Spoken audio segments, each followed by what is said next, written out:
Ce visage vous dit forcément quelque chose si vous suivez l'AS Monaco Handball. Xavier Mangematin, manager général du club, aura une double casquette cette saison puisqu'il succède à Stéphane Cordigné au poste d'entraîneur. Malgré plusieurs bonnes pistes extérieures, le club a privilégié une solution en interne. Question de timing pour finaliser cette option avant le stage de pré-saison à Tignes. Avantage, Xavier Mangematin connaît bien la maison et les joueurs, une première expérience d'entraîneur et de nouvelles méthodes à assimiler pour les joueurs.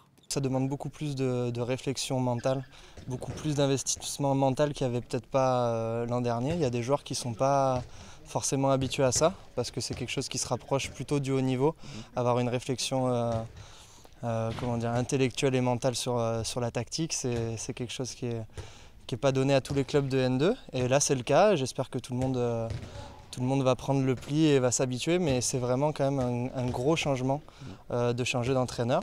L'ASM s'entraînera 5 fois par semaine cette saison, soit une fois de plus que l'an passé, avec une volonté de professionnaliser le fonctionnement du club.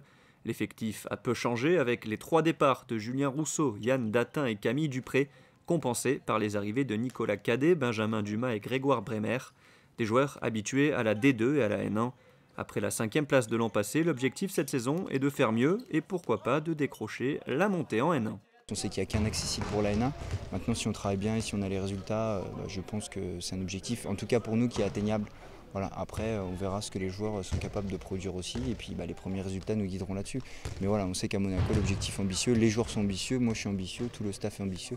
Donc, on espère en tout cas faire un bon bilan pour être dans la course dans les derniers moments, quoi. On a un meilleur effectif que l'an dernier. Et l'an dernier, ça a été plutôt une déception, cette 5e place. Donc l'objectif c'est de faire mieux, sans vraiment se mettre une plus grosse pression que ça sur les épaules. On verra un peu comment ça se passe, mais voilà, le podium me semble possible et ça va être le premier objectif, on va dire. Et après une campagne de matchs amicaux réussie, les handballeurs monégasques sont allés s'imposer samedi sur le parquet de la SBTP Nice 29-17 lors du premier tour de la Coupe de France. De quoi aborder le match contre la Seine le 20 septembre avec confiance.